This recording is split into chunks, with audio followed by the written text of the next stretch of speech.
أعوذ بالله من الشيطان الرجيم ألم تر إلى الذي مر على قرية وهي خاوية على عروشها قال أن يحيي هذه الله بعد موتها فأماته الله 100 عام ثم بعثه قال كم لبثت قال لبثت يوما أو بعض يوم قال فانظر إلى طعامك وشرابك لم يتسنى وانظر إلى حمارك ولنجعلك آية للناس. This ayah in Surah Al-Baqarah refers to a man who passed by a village. He passed by a village and that village was destroyed. The stories of the Quran are meant for the ibrah, not for the details. They're meant for the point and the message, and not merely for the story. This is why many times the names aren't there. The time, the era isn't there. But if we look at the Sahaba, they oftentimes fetched that information for us. From the rabbis that entered into Islam, such as Abdullah ibn Salam. And from the other rabbis that entered into Islam, such as Ka'b ibn al-Ahbar, or Ka'b al-Ahbar. They fetched this information for us and passed it on and gathered in encyclopedic books such as the Tafsir of Ibn Jarir al-Tabari. Why? Because although the point is the message and the ibrah that this man passed by a village, he said, how is this place ever going to be revived? How does Allah give life to the dead? Not out of doubt, but out of ta'ajjub. And then Allah showed him, وانظر إلى حمارك ولنجعلك آية للناس وانظر إلى العظام كيف ننشزها ثم نكسوها لحما فلما تبين. When it became clear, then he had certain knowledge when he saw it in front of him. فلما تبين قال أعلم أن الله على كل شيء قدير. Now I know Allah is certain of all things. That knowledge is certainty. And the first question is not doubt but ta'ajjub. You believe it's going to happen, but you don't know how. And so that belief is not certain. It's just a belief in the unseen. Sahaba then got us the story, because when we visualize the story, it enlightens our hearts. It gives you more color and texture to what exactly happened when you visualize it. Every day a believer should dive into Allah's book. Throw this dunya now over your shoulder and dive into this book, into this story that Ali ibn Abi Talib and Abdullah ibn Salam, the Jewish rabbi that entered Islam, said this was none other than Uzayr. Uzayr was the 12th descendant of Harun alayhi salam. That means the kingdom of Israel was established. David and Solomon had lived. Uzayr was a prophet, and some said he was simply a wise man. But he was living in Persia with all the rest of the Bani Israel. King Nebuchadnezzar had come, destroyed all of Israel, destroyed the temple, burned their books, and moved all of them outside of this land. When he was living in Persia, he began preaching to the people. And when he preached, he got on the nerves of Nebuchadnezzar. Uzayr was special. He dedicated his time in Persia to master the Torah, despite that there were no schools, there were no temples. Yet he went to the elderly of the Bani Israel who had lived during the time of the temple, and he took the Torah from them. He copied it down and mastered the Torah. Then he was given a special gift. He was given a gift similar to the gift of a prophet who was to come after him. That is Isa bin Maryam. His gift was healing. The touch of Uzayr with the dua, bi'idhnillah, would return sight to the blind, would cause the paralyzed to get up and walk. And when Nebuchadnezzar saw this, he had fear that the Hebrews would rally around this man and revolt. So he banished him. He banished him. When Uzayr was banished, he lived like another prophet, Prophet Dawood alayhi salam, who was banished. He lived as a young man traveling alone, sleeping in caves, under mountains, under trees, taking refuge with random villages. Finally, he reached Bayt al-Maqdis. He reached Jerusalem, his goal, and he saw it for what it was, destroyed, utterly destroyed. And he decided to seek refuge and live around Jerusalem. So he established a small village, himself, other people who had been banished, and they established a small village next to Jerusalem. So at the very least, they were in the vicinity of the holy city. He married and had children and started to teach the people, wondering how one man could revive a city and revive a nation. And as was his wont, he would continue to go on these wandering journeys throughout the Holy Land of Israel. And one day, he was traveling and he came upon a gate, a walled city. He entered the city. He tied his donkey and he walked around the city. A small city. Thinking people used to live here. Believers, the Bani Israel used to reside in these homes. What happened to them? Finally, as the sun was hot over his head, he sat along the wall and he took out a bag of grapes, a bag of figs, and his loaf of bread. He squeezed the grapes into a bowl, dipped his bread into it, and ate that with the figs. Then he fell asleep. And as he was dozing off, he looked at the destroyed homes and asked himself the question, how is Israel ever going to come to life again? How is the land of the believers ever going to have life again after it is now destroyed? Every city is destroyed and its people are banished. He woke up and it was almost, he was about to miss Asr. And the Bani Israel had Salah like we did, as it says in Sulaiman alayhi salam. Sulaiman alayhi salam in the Quran, it says that he was busy with his horses, he almost missed Salat al-Asr. And he prayed. So they had prayers as we did. So he got up, but next to him, he found a malak, an angel. And this is another sign that he was a prophet. No regular person wakes up and finds an angel and isn't startled. He says salam to the angels. Angel says, wa alaikum salam. He says, how long have you been sleeping? He said the sleep was so deep. The sleep was so deep that maybe a day or half a day. Angel said, you have been dead for 100 years. Not asleep. You have been dead for 100 years. That means his wife is now married to someone else. His children have inherited. Dead for 100 years.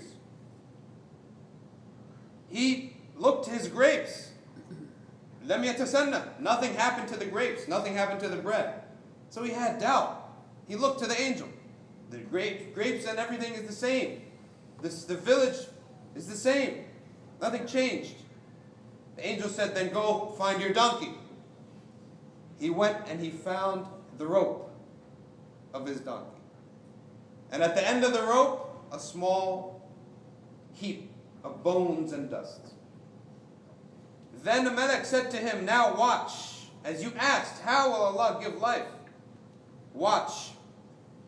The angel said, O bones, gather by the permission of Allah, by the command of Allah. And the bones gathered in the form that it was standing.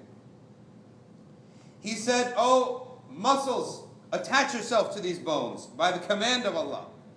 The muscles came and gathered and covered the bones. He then said, the veins and nerves cover the bones by the command of Allah. They covered the bones. And then hair grew onto the donkey. And then the angel blew the ruh back into the donkey. And the donkey brayed loudly, thinking this was Yawm al-Qiyamah. Thinking that this was its resurrection. He then took him away. He said, now leave and go see what has happened to the Israel that you tried to build, that you tried to rebuild. He traveled, and as soon as he opened the gate of the dead city, he found a country, a land with people moving, with cows, goats, shepherds, buildings, new people, new faces, new types of clothes, green grass, cities on the horizon. He arrived to his city, which was neighboring to Jerusalem, looked around and saw roads paved, city multiple times the size he left it. And finally he arrived to his own home, his old home. He knocked on the door and an old lady was there, blind. She said, "Come in." He entered. He said, "Is this the home of Uzayr?" She said, "I haven't heard this name in a long time, but Uzayr went missing and he's passed away. But you can still speak to his children." He said, "Do you know what happened to Uzayr? He died for 100 years and Allah brought him back to life." She said, "This is a strange story, but without proof I can't accept it." He said, "The proof is that I'm Uzayr." She said, "Anyone can claim to be whoever they wish. I'm blind. If you're truly Uzayr, do what he used to do. He used to heal the people by his touch and by the permission of Allah." So he put his hand over her eyes and sight came back to her. Lo and behold, that was his servant, 8-year-old girl, when she was missing. She had known the face of Uzayr and knew that this was Uzayr. Immediately she took him by the hand and walked across half the city until she got to a nedwa, which is like a senate, or an area where the elders used to sit. She went to the oldest man, old man with a gray beard hunched over a cane. And then man next to him, another old man, but not as old. She tapped him on the knee. "Get up, for your father, Uzayr, is here.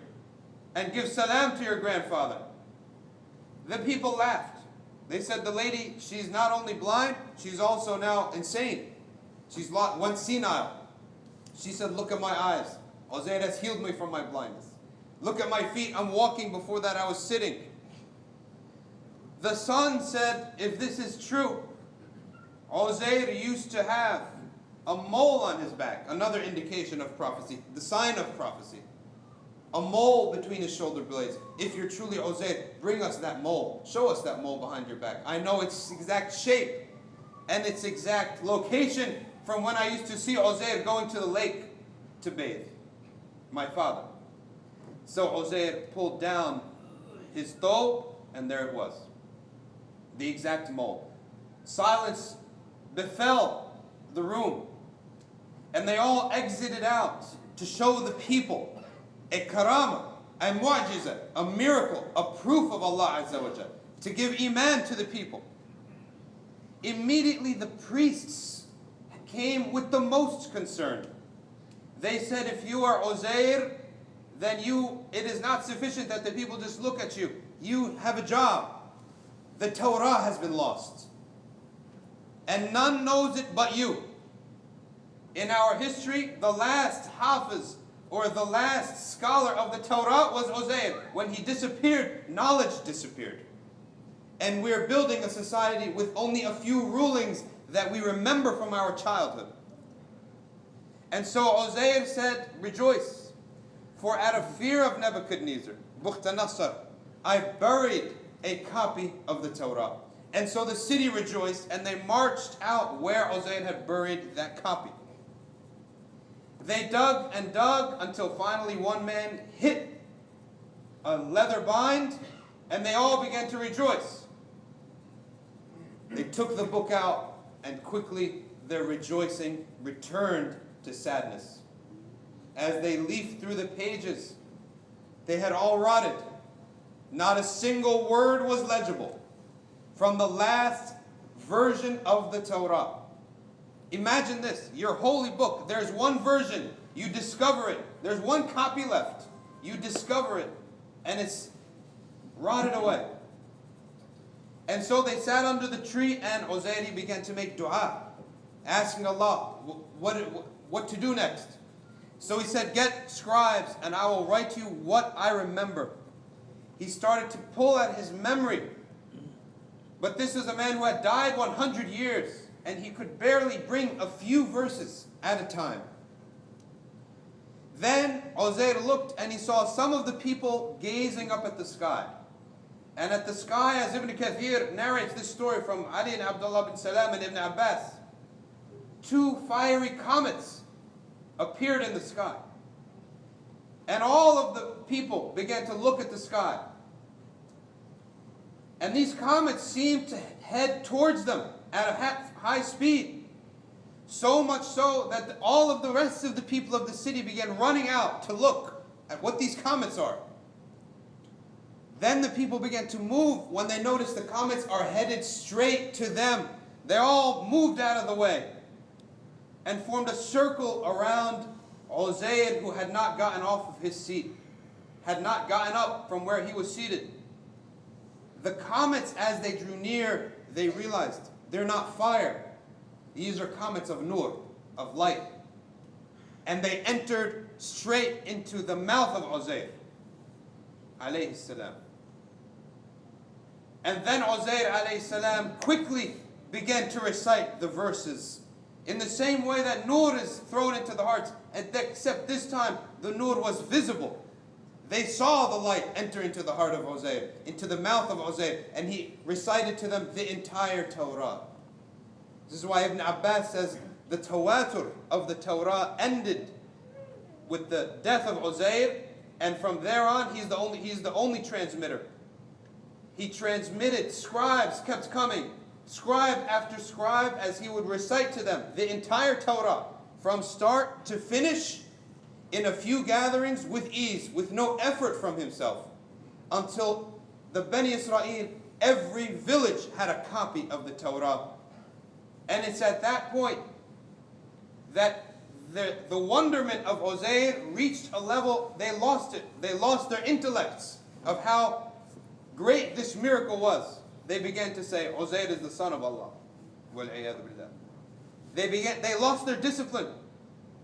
And some of the ulama say it began as what the Prophet calls shatahat, where you lose your discipline, so you utter a word of kufr. You're so happy. The Prophet ﷺ says, someone is so happy, he utters a word of kufr. He doesn't intend it. And it began like this, and it became a myth amongst some of the others that he in fact is. This is why Allah subhanahu wa ta'ala says, the Christians said, Isa is the son of Allah. Jews said, Uzayr is the son of Allah. Out of so much wonderment at this miracle of this prophet, that they uttered words of kufr. People began to come and look at Uzayr and watch the son, the father, and the grandson. The father is the youngest of them, still with black hair. The son and the grandson are old men. And this is the story of how the Bani Israel was revived in body, in knowledge, and most importantly, in faith after the destruction of Bukhtanasr Nebuchadnezzar. قولوا قولي هذا واستغفر الله لي ولكم.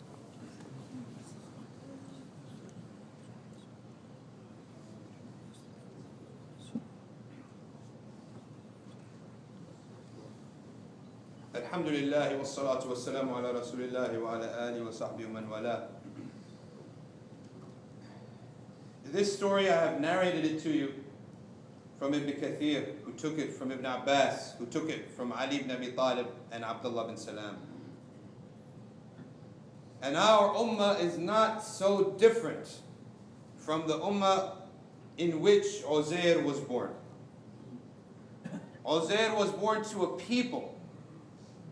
a people that were utterly obliterated. And all that remained was their bodies. Well, the Messenger of Allah sallallahu alaihi wasallam informed his companions of a time to come in which the believers as well would be picked upon as anyone picks upon a plate. Like food, they offer no resistance. They offer no resistance when the people pick upon them and take from them. The Sahaba said, are we few in numbers on that day? He said, no, you're many, but you are like the froth of the sea. For this reason, the historians of the ulama, amongst the ulama, particularly contemporary ulama, they name this al-marhala al-ghutha'iyya, the age of the froth, in which the Muslim individual is not worth more than froth. Nothing. His power is nothing. He is so weak. A French and a British men got into a room and divided up their lands into 19 countries. Ottoman Empire, Safavid Empire, Mughal Empire, divided into 19 lands. And now more. Cut up Sudan, cut up this, cut up that. Iraq will be cut up, Sham will be cut up, Arabia will be cut up. They now have a vision of 25 and 30 countries dividing up the Sykes-Picot Agreement. But we are people who have iman, and we have belief. And it is upon us to follow an example given to us in Surah Al-Baqarah. Uzayr looked upon a hopeless situation, and he took an action, a very simple action. Now, we might not be a people who see what Uzayr sees, but we can at least die doing what Uzayr did. He established a small village, and he started to teach the people. You have a small village. Your home is your own refuge. You can teach your people in your home. Your home is a small... He fled from corruption. You can flee from corruption. The Prophet ﷺ said, the hijrah of my people is not fleeing with their body, but it's fleeing from their sins. This is the hijrah of the mu'mineen, fleeing from their sins, fleeing from their acts of disobedience. And firru ilallah, flee to Allah. Where is Allah Azza wa Jal? You don't flee to Allah Azza wa Jal. He has no location. Flee to Allah means run to acts of obedience, run to acts of worship. Push aside deeds of sinfulness and heedlessness and run with your heart to acts of worship. Push aside heedlessness, meaninglessness, excess in entertainment and shopping and all of this rubbish. Flee to acts of obedience. Flee to his home, and his houses are the masajid. Take an example from Uzayr. Live with Uzayr. Be like Uzayr. Why else did Allah give us Quran? And put Uzayr in the Holy Quran. In the second chapter, the main chapter, Surah Al-Baqarah. So that people can often recite it. Still be alert in reciting it and act upon it. اللهم اهدنا فيمن هديت وبارك لنا فيما أعطيت وقنا واصرف عنا شر ما قضيت ربنا ظلمنا أنفسنا وإن لم تغفر لنا وترحمنا لنكونن من الخاسرين ربنا ظلمنا أنفسنا وإن لم تغفر لنا وترحمنا لنكونن من الخاسرين ربنا عليك توكلنا وإليك أنبنا وإليك المصير ربنا عليك توكلنا اللهم لا تكلنا إلى أنفسنا ولا إلى أحد من خلقك طرفة عين اللهم لا تدع لنا ذنبا إلا غفرته ولا هما إلا فرجته اللهم إنا نسألك لمرضى المسلمين اللهم اشف مرضى المسلمين اللهم اشف مرضى المسلمين نسألك اللهم أن تجعل في قلوبنا محبة الإيمان وأن تزينه في قلوبنا وأن تكره إلينا الكفر والفسوق والعصيان. Ask Allah subhanahu wa ta'ala for all those who are sick in our ummah to give them shifa. Ask Allah for all the youth in our ummah to make them love iman and to make it beautiful in their hearts and to turn away from their hearts kufr and fusuq and isyan and make it hateful towards them. We ask you, our Lord, as you look upon us, to make this the hour of ijabah and to make our dua strong in the hour of ijabah, that you strengthen our yaqeen, make our love no beloved more than our Messenger sallallahu alaihi wasallam, and implant in our hearts the love of iman and implant in our hearts the hatred of kufr and fusuq and isyan. We ask you to make the Quran the spring of our hearts. Make your book what our eye sees most of your creation. Make your book what our tongue recites most of the speech that we recite and speak. We ask you to gaze upon our ummah and give it patience until its revival time comes. Give it patience through its ibtila. Give strength to the individuals of the ummah and give strength to the families of the ummah. Protect them from divorce and dispute and catastrophes between father and son, disputes between mother and daughter. Heal and cure the relations between mother and daughter, father and daughter, father and son, mother and son, husband and wife. Cure these relations and make them wholesome, filled with love, compassion, forgiveness, and patience. إن الله يأمر بالعدل والإحسان وإيتاء ذي القربى وينهى عن الفحشاء والمنكر والبغي يعظكم لعلكم تذكرون اذكروا الله العظيم يذكركم واشكروه على نعمه يزدكم ولذكر الله أكبر والله يعلم ما تصنعون.